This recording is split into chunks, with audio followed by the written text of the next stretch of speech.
Inilah ular sawo. Nah, dapat di pinggir rumah Agus Bakso di Perumas Griare Pari, Blok C.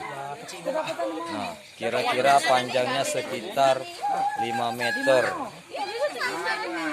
Warga mencoba untuk menjinakkan ular ini. Ekornya dulu masukin. Tidak balanya Beka. Ekor dulu palanya. Palanya dulu. Palanya kok. Kalau ekornya masih bisa lagi.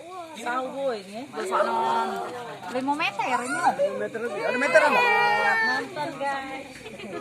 Ini dia guys, yang nangkapnya guys, Pak Kadus guys.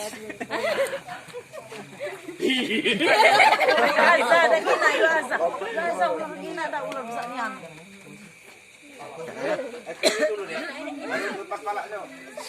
Ekornya malah balik.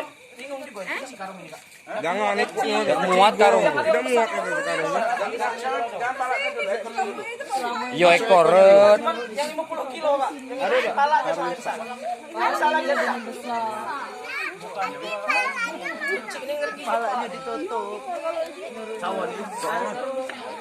Budak mau main kemana-mana. Enggak dipindahin. Double kok double. Ini tuh Pak karung belum ada. Jangan di sana. Ini meleleh. Ini Pak pusing Cuman rumah kamu. ini dilepas ya. Iya langsung masuk. Ini kayak mungker mana? Itu rumah Mas Agus nih.